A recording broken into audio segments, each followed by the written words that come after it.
I think I'm live here still. Stream is running. No, we just wait for radio clearance. Alright, I think I'm running here live now. Good. We did get the transition done over. Just to cover what we listened to there for you, that was Yes Roundabout requested in the channel. And following that, we had Pink Floyd with High Hopes. And now we've got an interview coming up for you from Nagi with Commander Yanick. Are you? Hold on, let me. Oh, jeez, I need. All right. Are you there, Nagi? Yes, I am. Hello and welcome, Commanders. I'm your host tonight for this interview with Commander Yanick. Welcome. Good evening, everyone. Good evening, Nagi. So, people might not know who you are, so I'm going to ask this first set of questions. Who are you, and if yes, how many? Well, there's only one of me, as far as I'm aware. Though sometimes I do actually get mistaken for Commander Yamix of the streaming fame. But yeah, I'm sure it's the other way around as well. Yeah, I wanted to throw that out there. I actually had a couple personal DMs, and then we had some messages in the radio chatter. You're talking to the Yamix, and we're talking to Yanick. Yeah, no, I like Yamix. He's very, very funny. Yeah, But, he's also I think on the expedition. Yeah, that's true. No, he's up for anything. He's a genuinely fun guy.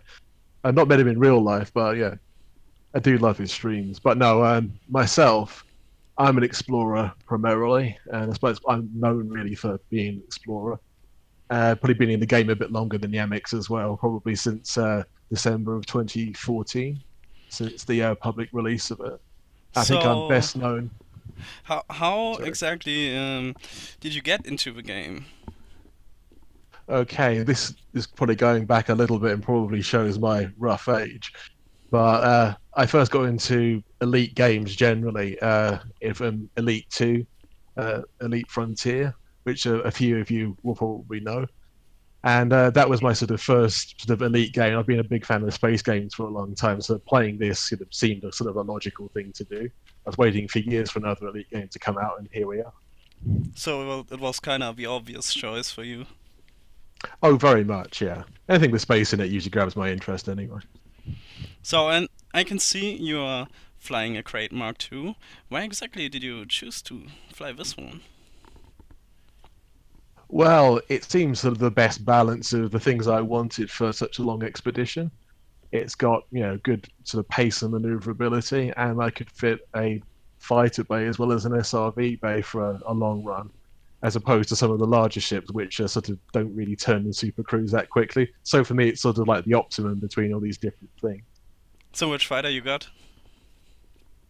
At the moment, I've got the Imperial one, which, to be fair, I've not flown a huge amount. But, yeah. Did I hear Chankk making noises in the background? You're not flying the Guardian Trident? What's wrong with you? I haven't actually unlocked that one yet, to be honest. Oh. We might want to take care of that when we're back. Yeah. That was the thing. I mean, are a lot of fun, but because of their trifoil kind of shape, they're also you don't have as much clearance as in other SLFs, so you got to be more aware of your space. Yeah. Well, they're great looking machines. The Taipan is pretty flat, but also wide. So there's that. So I think we got your name, Yanick. We know you're Yanick, not Yamix. But I want to kind of back up a little bit, if that's all right. Who are you? Because I don't think people know your position in the universe and the significant role you've had in a number of expeditions. Do you want to go over your Mercury 7 group and all of that real quick? Sure thing. Yeah, say more people will know me as an explorer organizer than anything else. And as Chankk said, the first major expedition I organized was Mercury 7 back a few years ago. Then Minerva, Centarus, and more recently the Lightning Strike expedition. So there's 3 big ones and a few sort of minor CCN local ones I've done as well. So that's probably where you'll know my name from. What did you? What was the inspiration to launch an expedition by yourself? What was your motivation? Simply that I'd seen other people do it and thought it looked like a lot of fun and a great idea. Plus, I'd been on things like Distant Stars, and that was a great fun expedition too. So it's also a sense of there were certain areas of the galaxy that were more or less unmapped, or at least very sort of few people had been through them properly. And I thought, well, there's a gap there. Well, why don't I do that? Yeah. Yeah, so you always got some actually, special objective for your expeditions? I think each one does have its own separate objective, depending on where we're going and sort of what what the territory's like, really, and that often dictates what the objectives are. Yeah, I mean, Mercury 7 was probably the most we straightforward. could go into a bit more detail on the single expeditions. Well, let's start with the Mercury 7. What was that one all about? Sure thing. Yeah, in some ways, Mercury 7 is probably the most straightforward one and could be the best known of the ones that I've done. But essentially, that was to sort of map the whole Oreo-Persean conflux a lot better, and just to get a better understanding of that area of the galaxy. And we did actually uncover quite a lot during that. A lot of POIs were added to EDSM, and the Galactic Mapping Project became sort of a lot richer, at least in that region of the galaxy, as a result. Could you name the coolest one? Ooh, that's a really hard question. There's some dramatic ones, definitely. It's hard to pick one because we had a whole string of them. I'll go for one of my own just because just on the top of my head it's easiest to remember. But probably something like Shepherd's Candle was quite amazing. You had a whole bunch of O-class stars together, which don't usually happen in the same system. That was quite sort of memorable. I think other people sort of put down POIs that were sort of large mountains, sort of unusual star configurations, planetary nebulae, you name it really, and we found it. So when you're looking for POIs, or when other people are looking for POIs, what should they look out for? Do you have any tips for them? Generally speaking, it's just something that's out of the ordinary. It can be, say, a geological feature like a mountain that is particularly large or strange in space. You've got different things like, planets maybe orbiting each other in a strange way, just a large number of unusual rare stars together. Anything that sort of stands out as being sort of, not ordinary at all.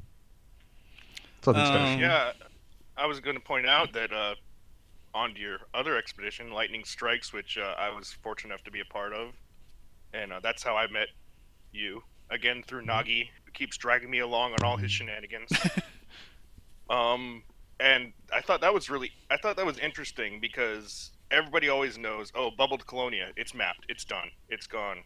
And you covered this kind of triangle net just beyond Colonia, and there's so much stuff that's still untouched out there. And I mean, I was learning and figuring out how to, and then teaching Nagi and other people how to find supergiants by just looking at your screen and out of your canopy and saying, oh, that's probably a supergiant over there, and just figuring out how to fly to it. Are you hitting your microphone or something? Getting weird sounds? No, sometimes I have to keep sort of extraneous sounds because I'm not using push to talk at the moment, so it's only quite low level, so it's best to ignore it. Apologise if it's making any sort of interference with your equipment. Also, Chankk made a boo-boo. I did not start recording right away, so hopefully we can get the audio off of Nagi's stream. Yeah, it should be fine. No worries. But, well, let's then just keep going into your next one. Lightning Strikes, obviously we covered, a little triangle kind of net area just beyond Colonia. What was the inspiration for that? Yeah, actually, Minevera Centarus is the next one in chronological order, but I'll deal with Lightning Strike first. That's a good one. Yeah, the inspiration is quite simple. I think after the whole sort of fiasco of, should we say, the jump to nowhere that happened, I ended up just going off my own exploration, and sort of I ended up, at the furthest reaches beyond Beagle Point. And I was just sitting there looking back at the galaxy, thinking that, it's beautiful here. This view is absolutely wonderful. Why don't I just do something again? And it just hit me that it was something that people would, before distant worlds would like to do. And then I just looked into all the different possibilities, and this seemed to be the easiest one to do at short notice, and that people would find interesting or would actually have some kind of things that needed to be discovered or areas that needed to be looked into. That it wasn't ridiculously far out of the way and seemed sort of feasible within a couple of weeks, because it was pretty short notice for quite the amount of commanders that turned up, and I thank everyone who did turn up. We also had some of the children of Raxlar with us. So, do you have any connection with them? I do. I mean, I think what's be said is actually the whole CCN Children of Raxlar collaboration.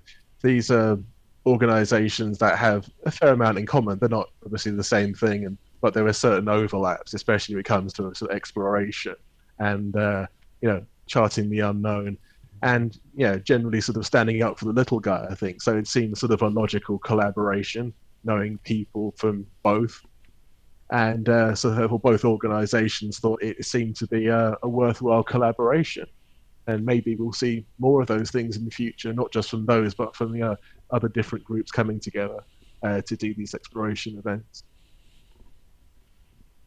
All right. So we've got one expedition left. Back to Minevera. Sorry, I got those wrong out of sequence. Not to worry. But if you want to explain that one.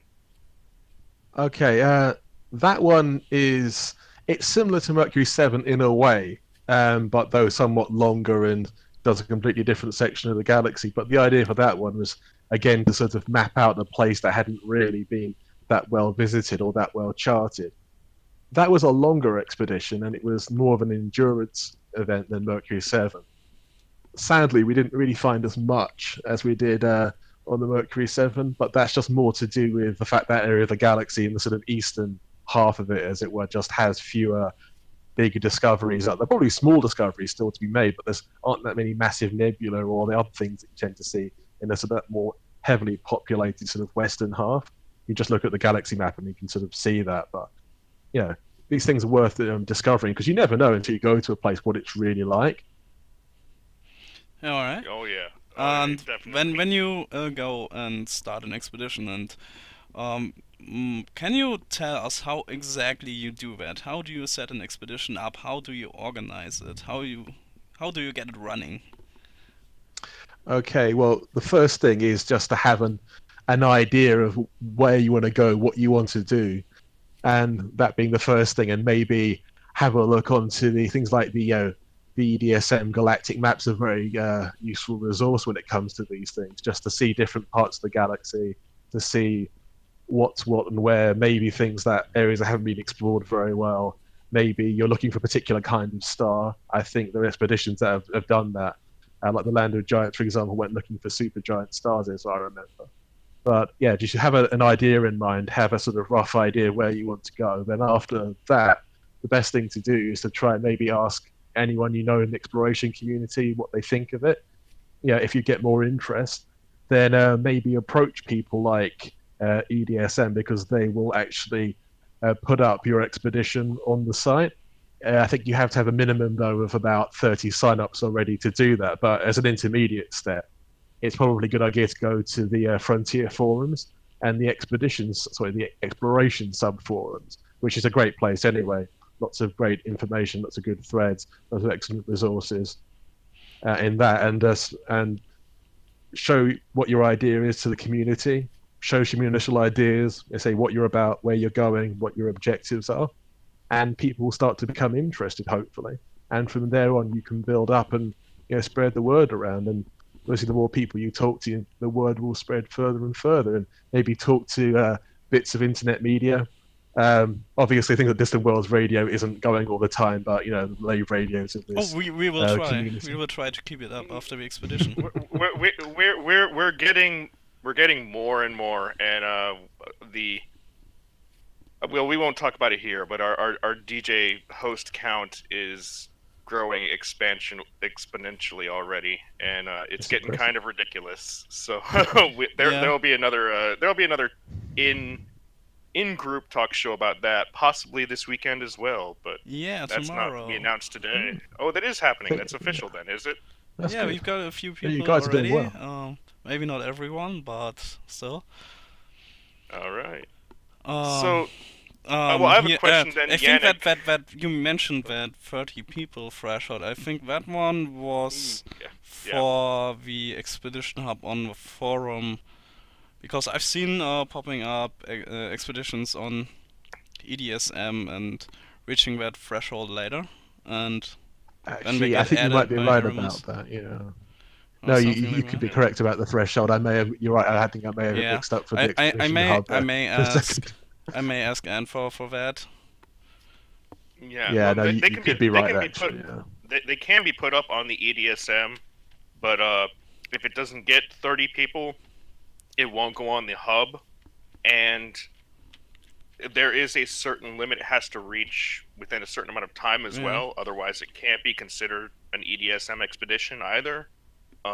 Because I know we have a former DECE commander, Arnaldo, who did the snowflake expedition all by himself, where he literally drew a giant snowflake across the entire galaxy in the space of about a month. Wow. Yeah, that's crazy. You can also just create some routes on EDSM and share them public. Yeah, that's what happened with his. Is it couldn't become an expedition, so he just made it into a route. So it's still available if anybody wants to attempt it. It's it's even for me, that's one hell of a challenge. Oof. Yeah, that's another good piece of advice actually for any wannabe expedition organizers. If you want to work out your routes, it's best to do it on the, as they say, on route. Is it route plotting or the routes sub element of EDSM? That way you can work out exactly how long each leg is, and make sure your route actually makes any sense within the galaxy.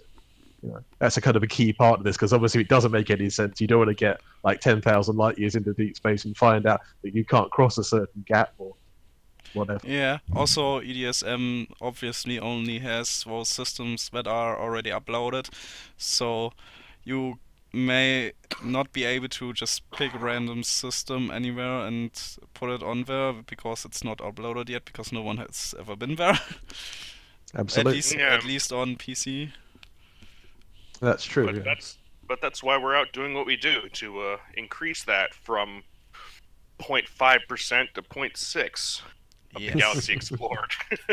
Oh, absolutely, yeah. We'll get there. So I think you also had some other questions, Chankk.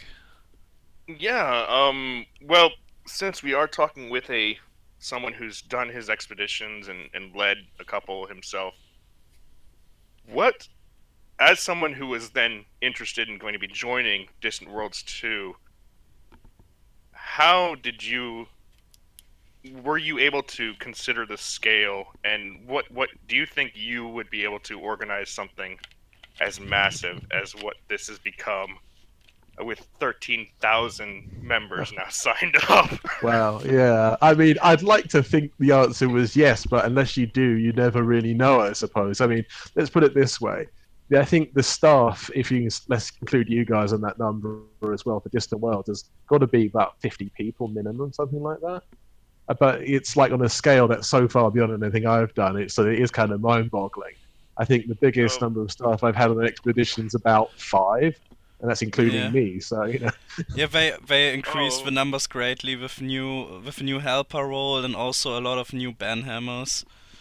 Yeah, I was gonna say actually, if you're just looking at FleetCom, bands, administrators, helpers, outfitting, organizers, like I think they've got, and then if you include all of the radio staff, we have more, or Distant Worlds 2 has more people on quote staff than most expeditions do.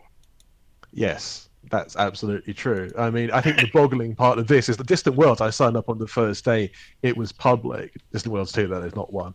But basically it surpassed sign-ups for my most spectacular expedition, which is about 105, whatever it was, within I think the first 2 or 3 hours. I thought, yeah, this is going to be big, isn't it? But I didn't think it would quite reach 13,000. Yeah. Were you part of the first? We didn't think it would break 9. Yeah. Yeah. We didn't think it would break 9,000. So. Have you been on the first Distant Worlds expedition? Sadly not. I think I missed the boat on that one. I was playing the game, but I just, for whatever reason, I didn't actually make the roster in time, but I did my own sort of parallel expedition to the sort of Northwest at the same time. So, okay. You know, I didn't waste the opportunity. I was going to go into the long range one anyway, so I just thought, why not? You know, and that's what I did. But no, sadly, I wasn't on. And as the roster is now closed as well for Distant Worlds 2, there are still people out there who kind of want to join up with the expedition. You can still do that. You don't have to be signed up. You can still meet us in space and, yeah, be a part of it, I'd say. Yeah, I mean, as you say, you can always follow it. I mean, or you can even multi-crew with people if a certain amount of people will obviously be offering their ships up for that, and that's always a good way of doing so. You know, there are many ways to be involved with it. So now, since we are talking about Distant Worlds 2 already, what did you think of this first stage and the POIs that we've been presented to?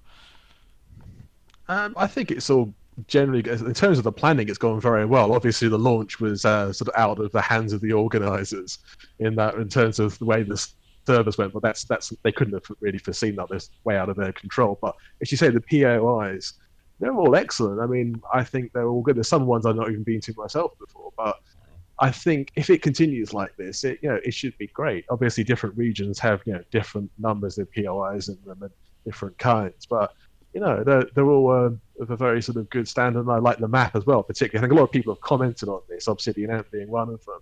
But that sort of old style, sort of black and white-ish map that's been put on the forums to show the first sort of leg of the journey and where the POIs I really like that map. Yeah, it's excellent, isn't it? It's a superb design. I don't know he's particularly responsible for that. Is it for Coroneth or somebody else? But it's it's very stylish, isn't it? Yeah. Did you land on the view? That's the one I didn't actually. I think for whatever reason, I think it was the one I bypassed because of the server problems. I think it was because it was stopping and starting so much. I decided to just go in a different direction. I was originally aiming for it, but then I changed course. But I think that's the one I didn't go to. I did it. Yeah. It was my first IG landing, and then it went pretty good. Excellent. Yeah. No, it's an excellent pictures I've seen from everybody else. But also, some community members and expedition members have shared around other really interesting systems that were not on the official POI list, and I think that is really, really great. Finding even more stuff that is out there that is interesting to look at and sharing it with the rest of the expedition. Absolutely. This is one of the great things about the whole exploration community. It's a very open, friendly group of people who are willing to share around. There aren't really any secrets in that regard.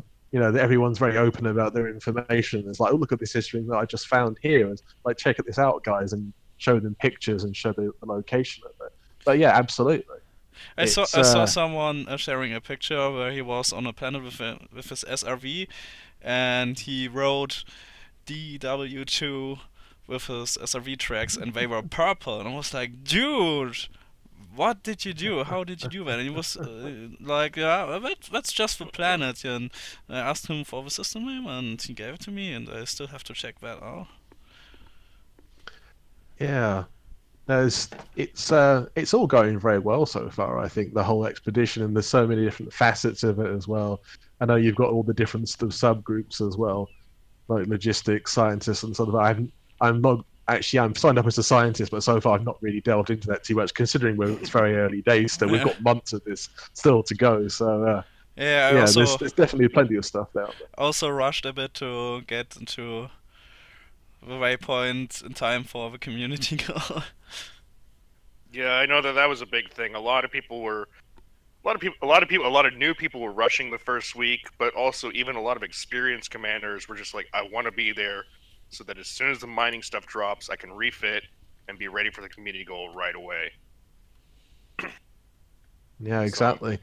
So, but yeah, speaking on sharing, I think that's actually really interesting, and I think that really shows that this is, you know, even with 13,000 people and, you know, maybe not a whole lot of people who all necessarily get along, you know, everybody's still willing to say, hey, here's a thing, come look at it. You know, it's not about getting your name out there right now. It's more about just, this is a group experience. This is a group experience, and let's do it all together. Oh, absolutely. I mean, the good thing is, lots of commanders, it'll be their first time on any expedition of any kind. And it's a pretty interesting, pretty good way to begin it, because you've got so many other people out there who are willing to lend a hand, give advice on not just outfitting, but, you know, procedures, or, you know, if things go wrong, or even if they go right. You know, there's so much information out there, but as you say, such an open community, and everyone's sort of willing to help and lend a hand. And, oh, just a quick note before Nagi's next question, because I think he's going to change themes here. Anybody listening on the radio or watching on streams, I am also watching for comments or questions if you have anything, and then I'll be trying to cover those later on once we've gotten through everything. But yeah, we've got an interview questions channel on our Radio Discord, which you can find the invite link on our webpage, where you can post your questions. Interview questions. Yeah. Hi, are you still streaming? Oh, that's from a week ago. Never mind. So yeah, as the people on stream might have noticed, we are right here in the ring, just 400 kilometers outside of the Omega mining operation, and I've already taken a look at the community goal here, and I've also taken part of it. You're also going to do that, right? I haven't signed up yet, but I will shortly. I had to rush, to be fair, to get here this evening, but yeah, I will in a moment. I probably won't get very much money because I've signed up late. But yeah, but as the rewards stand right now, you will still get, let me see, something. Yeah, for the top 75%, which shouldn't be too hard to reach, you will get almost 8 million credits now, and we are at tier 8 still right now. But getting closer to tier 9, and they actually cranked it up to 11. We've got tier 11 on our list. I was going to say they had to, otherwise we'd be finished by now. Yeah, but this goes to 11. But why not just make the loudest volume 10? Yeah, but this goes to 11. Yes. This goes to 11. And so far, as I know, this is the first time ever that a community goal got a tier 11. I think you're right about that, yeah. So there was a Gnosis one that got to tier 10, but that was a trading one, so the rewards were a bit different, a bit lower. Because we already got the reward levels they got on tier 10, and we are still on tier 8. No, it's great, isn't it? All these people in the same place, I suppose. It's the enthusiasm too. Yeah, absolutely. So what do you think? What will we get when we are done here? What you mean what the CG's driving at? It's supposed to be a new station, isn't it, in the middle of the galaxy, as far as I remember? Is that what we're driving at? It's supposed to be around Sagittarius A. I think that's the aim of the CG, isn't it? The plan is not a Coriolis. It's an Orbis station. Okay. That's going to be within decent jump range of the core itself. We hope. We don't know what games will be played by the other side, aka developers. Only they really know. But there will be a station. I mean, it's pretty much guaranteed at this point, somewhere. Yeah. I've got one question from Bestie Runner, pretty basic one. How many light years do you have on your account? Ooh, damn good one. Last time I checked, it's way over 1 million. Probably about 1.2 by now, something like that. Oh, that's pretty far That's already. respectable. Yeah. That's Yeah. So I do have another account as well, so I haven't gotten if I half had of that together. If I had my other account, I probably got way more than that. But it's not bad. Yeah. So obviously you are an explorer, but what are you actually doing in the game when you're not exploring? Various other things, I suppose. Just trading, the odd bit of sort of bounty hunting against various computer characters and what have you. But yeah, just most things I suppose that are out there. I don't do a huge amount of mining, I'll admit. That's one thing that I don't really do much of. But beyond that, I mean, yeah, sometimes I think we've actually had events like CCN has done like racing events and other bits and pieces and sort of yeah, from time to time even small little combat things as well. But we're not exactly major sort of combat people though. And talking about racing, there's the Buckyball Racing Club actually. Have you ever participated in a Buckyball race? No, I haven't. It sounds fun though. Sounds something I'd definitely like to do with the right ship though. Yeah, I was gonna say when I think of buckyball racing, I always think of, oh, you're gonna go 1,000 light years as fast as you can, or 10,000, or 50,000. I think of these massive ranges, and currently they're running a race that's just like a station to station to station to station, and it's all about literally like moving transport between them as quickly as they can. So it's not just about distances as fast as you can go. It's about they cover all kinds of things with their racing. Yeah, we always got a little challenge with them, and sometimes you won't get a full route, and you have to do some manual plotting when it just says, get this commodity anywhere. So you have to look that up first and plan your route in advance and stuff like that. Yeah. Some of the more extreme versions of that are quite fun. Have you heard of the Voyager Challenge, the one that you go far into the sort of northeast corner of the galaxy, and in the Star Trek Voyager sort of return, and then you come all the way back to the bubble in the quickest possible time? I think it took 23 hours the most recent. Yeah, exactly, the Delta Quadrant run. And it's like you're doing that in 23 hours and without sleep, obviously. Like, yeah, that's interesting. Yeah. You probably do it quicker than that, I would have thought, unless this does include sleep. I didn't really ask you any questions about that one, to be honest. I remember 6.5 hours to get out to Colonia for lightning strikes, and then I'm like, oh, that was pretty fast. And then I look up and they're like, literally like just a week later or something, they were like, the record from Sol to Sagittarius has been broken in under 2 hours. I'm just, oh, what the? These people are on a whole other level. They're on a whole other level. Fast, yeah. I guess we will talk about the Buckyball Racing Club a bit more when we've got Alec Turner on the interview. I don't know yet when that will happen. We'll find out. That'll be much later though, because we've already got, I think, a month of interviews pretty much scheduled, and we'll be announcing the next one at the end of this show in about half an hour. Yeah. But so Yanick, you said you do a lot of this and that. You don't do a lot of mining, but I assume that things have changed right now with the community goal. Well, this way, my ship's not exactly optimized for mining, but I'll give it a go. Obviously, to unlock engineers, you've got to do a certain amount of mining. Some of it, I have done a certain amount of it. But it's one of those things. I think some people really take to it, but I've never really taken to it in a big way. Yeah, when I'm looking at your ship, I can see you've got mining lasers fitted, and this one you gotta explain. A field neutralizer and a xenoscanner. But yeah, well, you never know what you might encounter out there.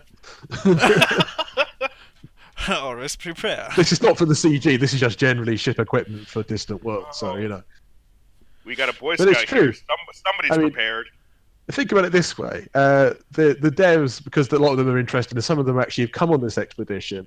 You never know; they might throw a few curveballs our way. So I want to be prepared, or at least not caught with my pants down, as it were.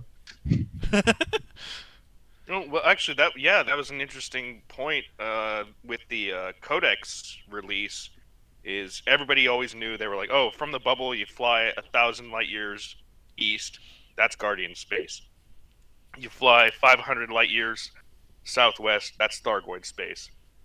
And then people started finding Guardian, like, weird Guardian obelisks and things, like 2,000, 3,000 light years between the bubble and Colonia, just randomly out there. And I don't know if that was, like, foreshadowing of something, but it's definitely weird.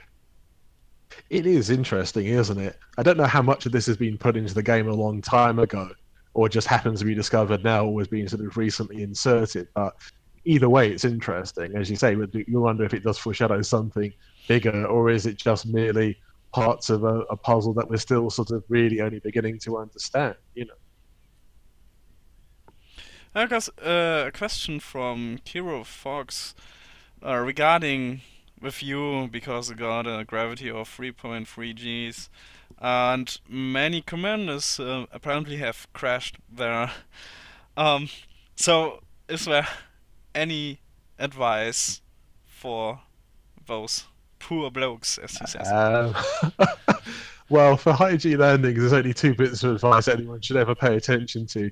One is do not come in at a steep angle. Keep your angle of approach as shallow as you possibly can and come in very gradually. And the other one is to keep your spacecraft upright at all times. No turning like an aircraft does, turning on its side and turning sideways. Because your bottom thrusters are the most powerful thing that you have when you're approaching like that. Because you've got theoretically, not infinite, but near infinite thrust on the bottom, but not on the sides. So don't turn onto your side, whatever you do, and come down as gradually as you possibly can. If you do those two things, you'll probably be fine. And also I always say, be patient. Patience is key on anything even above 1G. Just be patient with it. But another tip that I've started putting out now: if you start thrusting up, you're going up.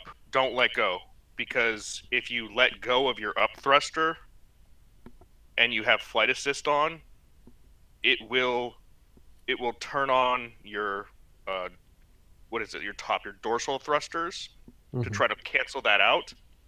And on high G, that will actually just launch you straight into the ground rather than stopping you. Like on low G, you hold up thrust and you let go, and your dorsal thrusters fire and they slow you down.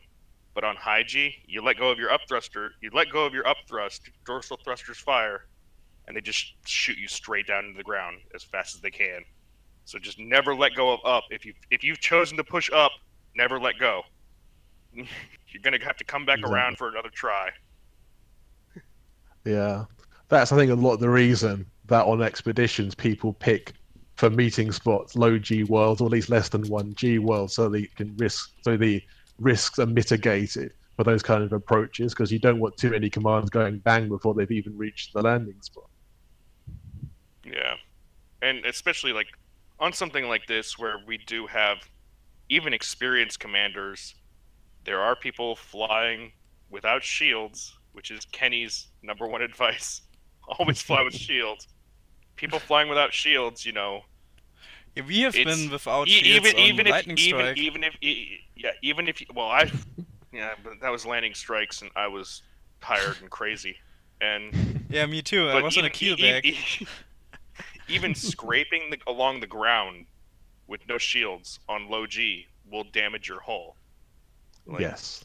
Got to be careful if you don't have shields. Really careful. Absolutely. Even a minimalist kind of shield's a good idea, like putting a 3D, even on an Anaconda, is probably a very good idea. I've got 3A one. Well, that's fine as well. Engineered. I think it's been referred to sometimes as a vanity shield, having the most minimum shield possible, but it still will do the job in that little bit of cushioning for landing. Well, that's literally all it is. also... It's literally just so you can, on anything above 1G, so you can just scrape along the ground until you find that landing site, which is, if you're in a big ship, which you don't have that much of an issue with in your, you said crate, but if you're in an Anaconda, or a Corvette, or, you know, a Beluga, like myself, having that, quote, vanity shield will save you a lot of pain and agony. I also have 2 shield boosters on. VE rated ones, because they wait actually released. And if you engineer them, mine are not, but if you engineer them you will get a lot of more shield power without losing any jump range. Which is E-rated and then E-rated and then engineered for hardy shields. Just pure shield power, not any specific heavy type, duty is called heavy duty. Yeah, so that's we the got best a one. question from Sleeping Insects. What was your biggest discovery in your personal experience? It's kind of similar to one I asked earlier about the Mercury 7. Biggest, I mean, I think in purely astronomical terms, it is probably that one I talked about earlier, Shepherd's Candle, or the Dancer Cerberus, which is actually the first POI I discovered. And that was actually even before Mercury 7, so that was quite a good one. Funny thing is, Dancer Cerberus has now actually become a tourist beacon and mission, so I was quite happy about that. So, especially from Colonia, there's quite a few missions up that way. So every time I see it, I just sort of rub my hands thinking, this is amazing. I've actually had some kind of permanent impact in the game, even without trying. That's really cool. So, have you anything left, Chankk? Yeah, sure. So, I mean, as an explorer, as an explorer talking to other explorers, because that's kind of our focus. I could talk to you about mining, but that's not your thing, apparently. I know enough about it to talk about it, but yeah. It's not my favorite thing, but I don't mind doing it. I don't have a problem with it. Mining is my personal zen space. I love it. But back to exploring. So, you found a lot, and you obviously joined Distant Worlds to be a part of the expedition. But do you have any maybe personal goals or personal things that you haven't seen yet that you're still looking for out there that you hope to see during Distant Worlds 2? Off the top of my head, I can't think of anything that's obvious. I just want to find interesting and unusual things. I mean, maybe even that sort of, Thargoid spotted, 5,000 light years from the bubble sort of thing would be quite interesting. I don't know, just anything that's really out of the ordinary and sort of special in its own way. I haven't got anything particular in mind that I must see this particular thing. So you're not like me, where it's like, I must find worlds that are landable, that are under 1 light second from the star. That's very specific indeed, yeah. No, I'm a bit infamous for that one. Other than my neutron fetish, but we won't talk about that. Yeah. So I got another question from Kiro Fox, but I think that one is better asked to Distant Worlds organizers. He's heard some rumors about possible statements from members aboard the ISS about our expedition. Do you know anything about that? Sorry, could you repeat the last part of the question? Also about statements from members who are about the ISS, the International Space Station. I think I know what this is. Yeah, I think didn't Dr. Kai try to actually contact one of them via NASA or Roscosmos or something for inspirational messages or something like that. But I think he ended up talking to Chris Hadfield instead, who actually did, send a message, which I thought was really cool. But yeah, I don't think he got any further than that. I think Chris Hadfield's not actually in NASA anymore.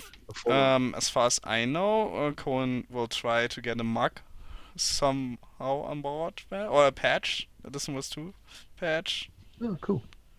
That would be awesome if they did that. Yeah. I mean, obviously, Distant Worlds 2 is it's so immense and so massive that it's being talked about in numerous game circles and everything. But even in what was it? There's actually an online space astronomy publication that actually talked about us, and then that was about like what is Elite Dangerous and what is its significance in maybe creating interest in astronomy and everything. Well, there's a New Scientist article. I don't know if that's what you're referring to, or it's another one that I'm probably not aware of. I definitely saw the New Scientist one recently. That's pretty impressive because that's a very serious scientific magazine, and to have Distant Worlds in it is kind of mind-blowing. I mean, not many gaming events would actually get that kind of attention, but there's always the suspicion that a lot of scientists probably play this game as well, because you can see the appeal. You know? Well, Shoba does. We know that Shoba is a professional doctorate cosmologist, you know. Awesome. Yeah. And she's in our radio group and in the fleet comm and everything. And you know, we always talk about, you know, oh, we've got these, and that was actually one of the jokes we had during our interview with her was you know, everybody's like, oh, you met Stephen Hawking. Oh, that's cool. You met the Frontier devs? What? But yeah, I think that there are definitely things that are not quite right, but the things that they got right, or the things that they got right based on how we estimate models of the universe to be, they were very meticulous and did a really good job of getting it right. I think this is probably fairly well known by now. I hope it is anyway.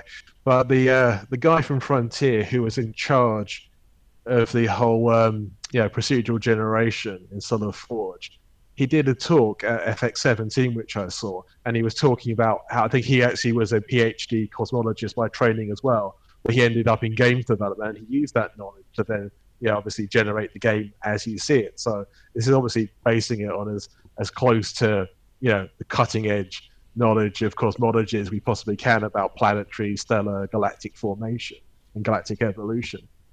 Oh, well, yeah, and there are lots of systems out there that are actually real systems that we know exist and are really out there. The models in the game are probably based on estimates of them.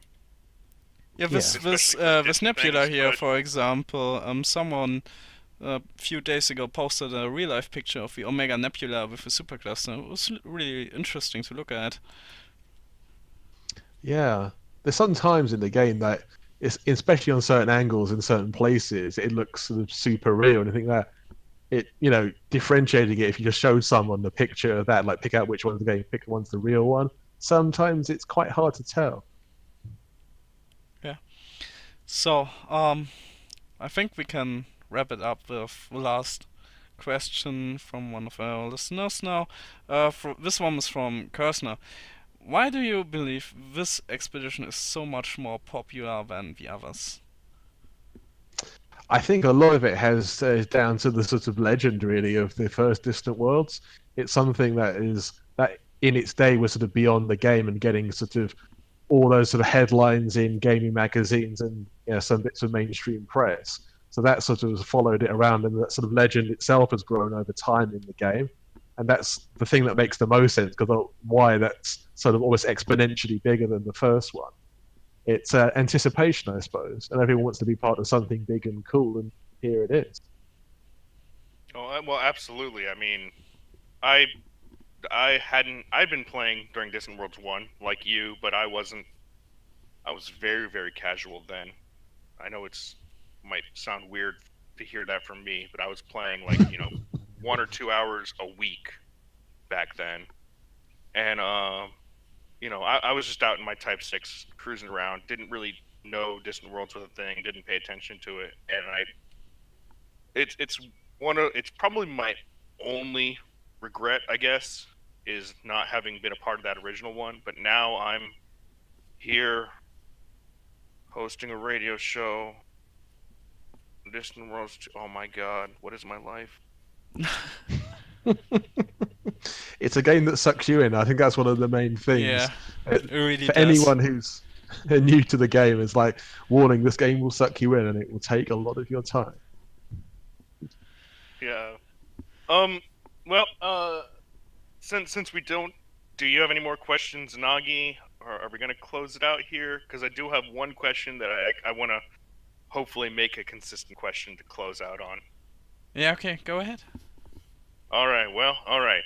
So, because we asked this in our long show on DECE, and I thought it was a great question.